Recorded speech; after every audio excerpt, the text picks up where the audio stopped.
Sabi niya, kawawang Inday Lustay, nangangapa na ng kakampi. Mangangapa ka na lang ng kakampi? Dun pa sa natalo? Oh, bakit nagpunta siya doon? Bakit nagpunta siya doon kay Leni Robredo? Kung hindi siya nangangapa, 'di ba?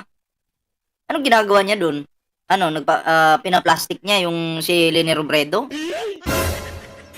Talo pala sa tingin niyo talo pala di. Bakit nandun yan? Nililigawan niya kasi ganito kasi yan. Kailangan niyang pumunta doon kay Leni Robredo, tapos syempre lalabas yan sa mainstream media, social media. Lalabas yan eh. Si Sara Duterte binisita si Leni Robredo. Ganun yung balita, lalabas. And then yung mga pinklawan, may matutuwa kay Sara, may iinis. So, yung matutuwa kay Sara Duterte dahil binisita ngayon si Leni Robredo, makukuha niya ngayon yung suporta ng mga tao ngayon. Yun yung intensyon ni Sara Duterte. 'Di ba? Yun yung intensyon niya doon. Na makuha yung suporta ng mga pinklawan. Kasi nga sa 2028, tatakbo ito ng pagka-presidente. Nagpapalakas po ito. Tingnan mo ngayon, yung Maisog at KOGC, nagkakainitan na. Sila na yung nagbabanggaan kasi wala nang ang budget eh. Diba? Paano ba kasi na-freeze ba naman yung mga bank accounts ni Kibuloy? Nagkainitan na sila ngayon. So si Sara, gumawa ng paraan para makadikit sa mga pinklawan. Diba? Kasi yun na lang yung parang plan B yata ni si Sara Duterte eh. Kayo papayag ba kayo? Didikit-dikit ito kay Leni Robredo tapos iboboto nyo? Okay lang, bumisita siya doon. Hindi bumisita siya, pero hindi niya makukuha yung boto namin. Ganun yun.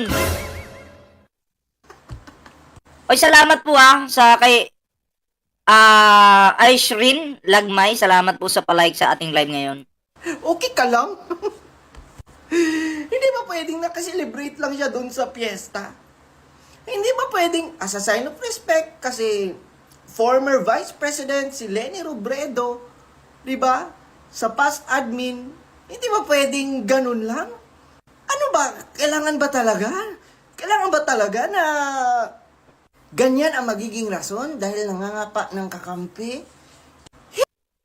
Well, kitang-kita naman natin na nangangampa talaga ng kakampihan. Huwag na natin plastikin yung sarili natin. 'Di ba? Halatang-halata naman eh. Oo, kayo kasi pinaplastic niyo pa yung sarili niyo. Kahit itong bugok na to, pinaplastic niyo yung sarili niya. Niloloko niyo yung sarili niya.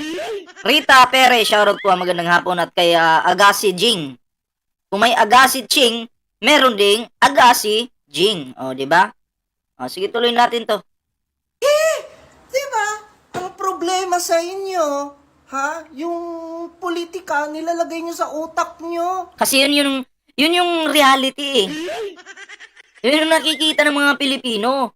Bakit noong malayo pa yung eleksyon, di naman ginagawa yan ni Sara Duterte? Pero ngayong papalapit na yung eleksyon, ginagawa na niya. Nagsisip-sip na sa mga pinklawan. Ganon din kay PBBM. Ginamit niya si PBBM. May video tayo Nareaksyonan ko na yung kahapon. Anong sabi ni Sara doon? BBM, okay lang ba na kunin mo akong vice presidente mo? Yun yung sabi niya. Nung nanalo na si Sara, ay siniraan nating mahal na Pangulo. Ang sabi, binaliktad ba naman? Ang sabi doon na, ginamit ako ni PBBM. Never again. Sabi niya. Pero siya yung lumapit doon sa ating mahal na Pangulo. 'Di ba? At ngayon, ginagawa na naman niya yung diskarte niya noon kay PBBM, ganon din yung ginagawa niya ngayon kay Leni Robredo. Didikit-dikit doon. Ano pag nanalo yan, kakalabanin na naman si Leni Robredo. Manggagamit nga yung mga dutae. 'Di ba? Klarong-klaro yan. Kitang-kita ko, mga mata ko, Subok na sila sa panggagamit Boy, sausaw, shoutout. Chillax po tayo pag may time. Gina English, shoutout po Si Leni Robredo, ang kampo ni Leni Robredo na mismo ang nagsabi na wala naman silang pinag-usapan na politika. Kampo ni Leni Robredo. Okay? Minsan kasi, sa nakapaligid kay Leni Robredo, may ahas dyan. Di natin maiwasan yan. Diba? Oo, pwede nilang sabihin wala, pero pinapakita sa publiko na magkasama sila. Yun pwede silang nagsama lang na magkwento-kwentuhan lang sila, bibisita si Sara doon, magkwento-kwentuhan lang. Pwede yun pero iba kasi yung dating dyan sa mga supporter. Hati. Mahati na naman yung pinklawan. Hati yan May bibilib kay Sara, meron ding hindi. Di yung bumilib kay Sara, yun makukuha niya. Success na si Sara doon. Diba? Kahit makipagkita pa yan kay Leni Robredo, kahit wala pa silang pag-usapan, kahit pa hindi sila mag-imikan, as long as nagsama sila doon, may bibilib pa rin dyan, nahanga, uy, ang bait naman pala ni Sara, binisita si Leni Robredo. Di nakuha yung yung loob ng tao. Strategy yun, diba? Ha? Personal matters? Ano ba? Lahat na lang ba talaga sa inyo? Personalan?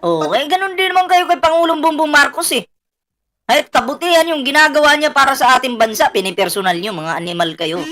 Di bawi-bawi lang, di ba? Politika. Yan yung problema sa inyo no? Huwag kang umiyak. Relax ka lang. Umiiyak yun yung supot na bakla. Patuli ka muna, boy. Iyakin ka pala Pag naging tuli ka na, I'm sure magiging lalaki ka na, hindi ka na iiyak niyan. Supot kong animal ka. Patuli ka muna, oy! Tangina. Nagbibigay ng komento, reaksyon, umiiyak.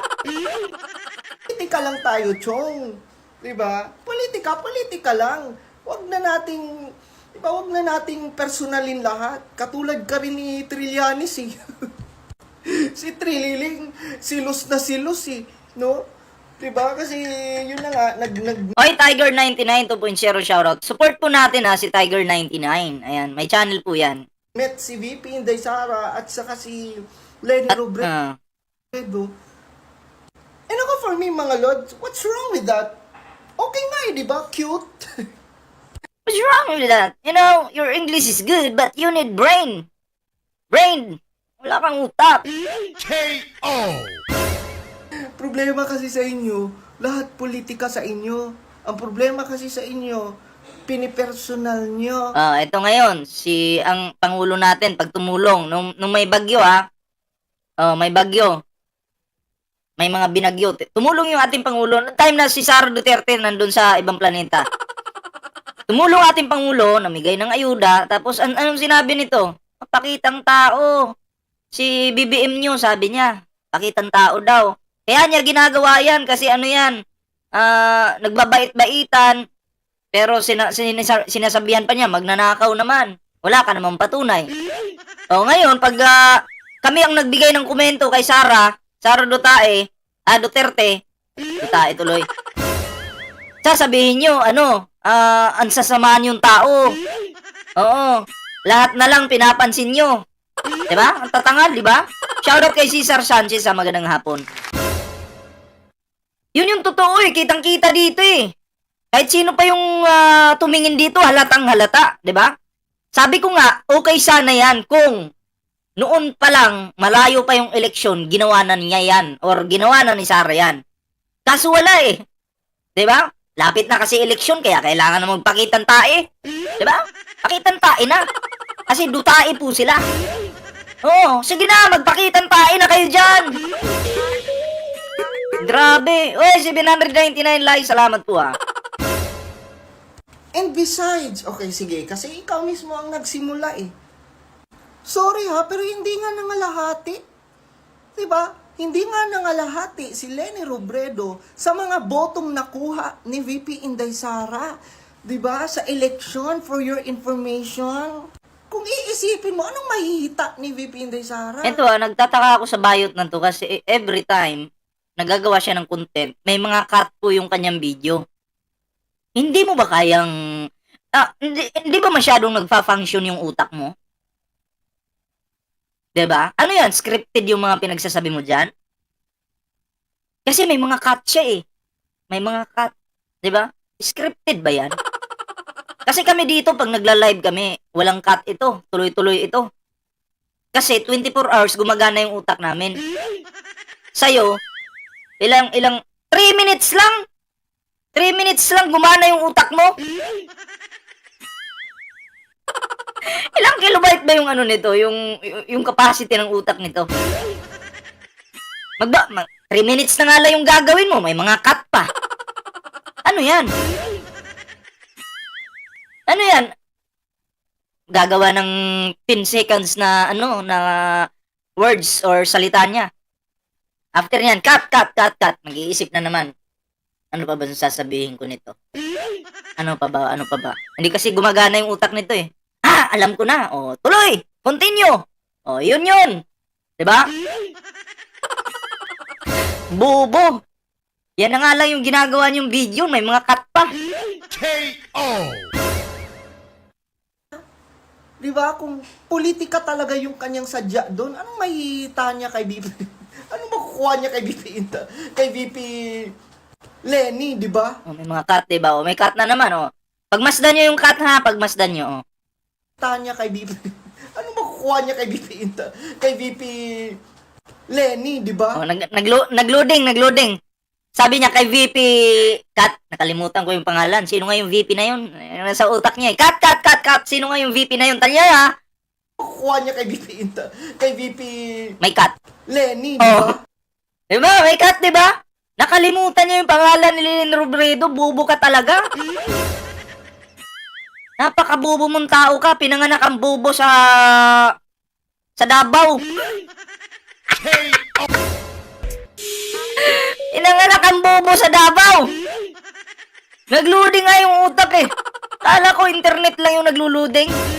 Pati pala utak ng bugok na to. Imagine ninyo mga lods, kada kibot ni VP Inday Sara, kada puntahan ni VP Inday Sara, big deal na big deal sa inyo. Wala ba kayong mga sariling buhay? Pati yung pagdalo ni VP Inday Sara sa Ganyan ka mag-defend. Napaka-weak mo naman. piyesta. Diyos mio, pati yung pagdaan niya kay Leni Robredo. Wow, grabe, no? Next time siguro pati May cut na naman. Tingnan nga natin. pagdaan niya kay Leni Robredo. Wow, grabe, no? Next time May cut na naman nga. siguro pati pag-utot ni VP. Pati pag-utot niya, i-headline nyo. Grabe na. Iba na yan. Bawas-bawasan niyo yung pagkakitid ng utak niyo.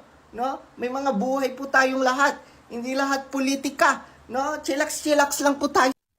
Parang bobo naman to. Anyway, sunod nga natin to. Bobo talaga, bobo. Sige, tuloy natin to. Nag-emote si Trililing, sabi niya. Ayan, may prior coordination pala. I have the same info. The meeting was arranged days before and nagpalinis pa nga ng bahay the other day. Sad. Nasad siya. Kasi nag-meet si VP Inday Sara at saka si, di ba, Leni Robredo. Sad ikaw? Sad ka? Ang problema kasi sa'yo, Trilling, May comment si Ayu. Mongoloid na shocks yan. masyado mo kasing pine-personal, Trililing. Ang politika, politika lang, Trililing. Ikaw naman. Dati, tinitira niya si Lenny. Ngayon, kampi na. Ano kasi siya? Palamunin lang kasi siya ng dog food ng kanyang mga amo. Diba? Pinapalamo lang to ng dog food. Inamin naman niya nabayaran siya eh. Anong sabi niya? Anong sabi niya sa content niya noon? Paano pag hindi ako mag-content? Kayo ba yung magbabayad ng electric bills ko? Internet ko? Kayo ba? Yun yung sabi niya. So, yung maliwanag dito na pag hindi ka nag-content, hindi ka makakatanggap ng bayad. Kasi alam naman po natin sa TikTok, pag nag-upload ka sa TikTok, wala pong kita dyan sa upload. Upload lang yan eh. Kahit piso wala kang kikitain dyan. So, saan ka tumatanggap? Sino yung amo mo? Malamang mga dutae. Inamin mo na eh, nabayaran ka eh. KO. Diba? Yan kasi, masyado ka kasing personal sa mga Duterte. O lumiliit na ang mundo mo. Diba? In the first Sabi ni Ma'am Sophia, wala nang pera yung bakla na yan. Eh, paano po kasi? Tsupa ng tsupa. Pamember ka na lang dun sa KOGC? Oo. Maraming ano dun, oh. Mga manyakis dun. Oo, marami dun. place, si VP Inday Sara is the Kakamping yan, feeling ko hindi. Kasi, binabanatan nga niya si si Leni Robredo, lalo na nung eleksyon. Nung eleksyon talaga, binabanatan niya si Leni Robredo, tapos ngayon, biglang kampi. O, di ba? Papayag ba kayo, mga kakamping, na maging maging katropa niyo to? Itong sabog na to? current Vice President and si Leni Robredo, diba, is the former. So, may connection talaga din sila, no? And malay mo, ano bang pinag-usapan nila? And sabi pa nga, nothing political. It's only personal things ang pinag-usapan nila. So, anong iniiyak mo dyan, Trilling? Ito yung kasunod. Yan. So maghanyo lang ko no para mapakita nato na kabalota magpasalamat. Magbilang ko 1 2 3. Pagbilang ko, Mag-ingot 1, 2, 3. Ano siya? Asartalo siya dyan. Magsulti ta. Salamat President Bongbong Marcos. Okay? Okay. 1 2 3. Salamat President Bongbong Marcos. Syempre, kinahanglan jud nato hatag ng pasalamat sa usa sa rason kung bakit naay tayo sobrang laki na bagong Pilipinas Servisyo Fair ang atong bisita na si Speaker Martin Romualdez. Balik ko bilang 1 2 3 sabay-sabay tayong sutig. Daghan salamat Speaker Martin Romualdez. Kinahanglan jud kusog na para magbalik jud siya. Nanay, gusto mo balik siya?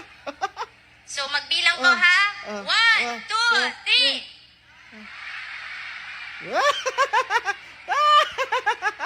Hoy, Jai! Jai, ayaw pugsa ang mga taong magpasalamat, anak nila, Jai. Ha? Magpasalamat na sa tao, kusa. Ha? Pag magpasalamat tayo, pag magbibigay tayo ng pasasalamat sa tao, dapat kusa iyon, Jai. Tama ka naman. Tama ka naman na dapat kusa. Oo. Pero tingnan mo, na ang daming tao dyan, no? Nandyan sila. So, alam mo kung galit sila sa mga Marcos kay Romualdez, dapat wala sila dyan. So, sa pagpunta pa lang nila dyan, ibig sabihin, nagustuhan nila yung ginagawa ni Romualdez at PBBM. Nagustuhan nila kasi kung inis ka, ayaw mo talaga, bakit ako pupunta dyan? Diba? Ang dami-dami, oh. Dami-daming tao dyan, oh. So, lahat yung mga yan, ibig sabihin, gusto nila yung ating presidente at yung ginagawa ni Romualdez. Tama? Ngayon, syempre, yung nagsasalita dyan, gusto lang siguro na pasalamatan natin si Romualdez o di kaya si PBBM dahil nandito para sa atin. Syempre, sa layo ba naman ng mga tao na yan, yung iba dyan, ayaw nang sumigaw eh. Diba? Pero sa puso nila, alam nila na natulungan sila. Diba? Oh, hindi, kahit ako nandyan, hindi na ako sisigaw na salamat po. Oo, pero alam ko na sa sarili ko. Oo, ibubulong ko na lang. Salamat, PBBM, o di kaya Romualdez. Ganun na lang. Diba? Tama ka naman na sasabihin natin na hindi mo kailangan pilitin yung tao. Tama naman yun. Oo. Diba? Pero makikita mo, nagsisiksikan yung tao dyan. Nagsisiksikan sila para suportahan si Romualdez at PBBM. Diba? Kasi kung di-shits ka, tatanungin ka, pupunta ka ba dyan? Hindi ako pupunta dyan. Anong gagawin ko dyan? Oh. Pero dahil nandyan ka, ibig sabihin, okay sa'yo yung mga Marcos at si Romualdez, diba? Klarong-klaro naman. Tinalo pa nga yung maisog nyo eh.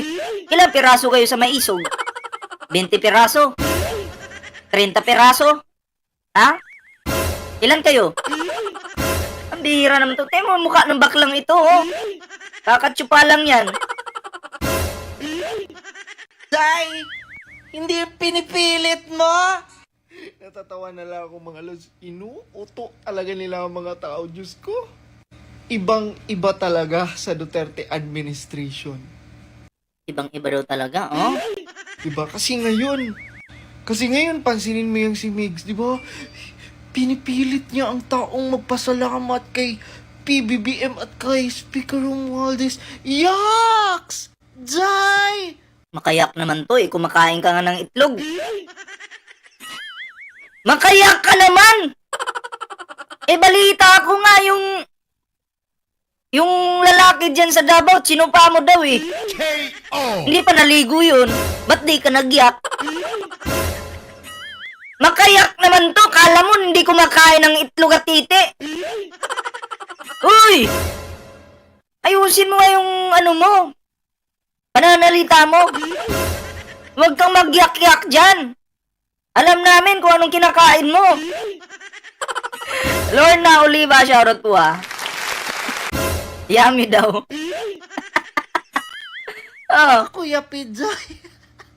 Bagaag na mong Jai, no? Ano pa siya? Pakpak jud daw kusog para mo balik usab si Romualdez. Ha? So nagtuo jud ka, day. Naganahan ang mga taga Davao mo balik si Tambi. oh, partida, taga Davao pala yung mga yun. Kasi kung hindi kayo sumusuporta sa Pangulo, diba, dapat wala kayo dun sa stage, o sa lugar na yun. Diba? Partida, taga Davao yun, pero ang dami-dami nila. Oo. Diba? Wala, panis pala kayo dyan sa Davao, yung mga dutae. Panis pala kayo eh. Binisita yung taga Davao ng Pangulo, o pinagkaguluhan yung Pangulo. Si Romualdez, pinagkaguluhan. Pag Duterte yung nagrarally dyan o nagsasalita, nabibilang lang yung tao. Partida, lugar pa nila yun. Diba? Kailangan pa nilang mag-recruit ng KOGC para dumami lang sila. Pero ngayon, wala na, nganganga na. Kasi may problema sila. Nagkakatampuhan na.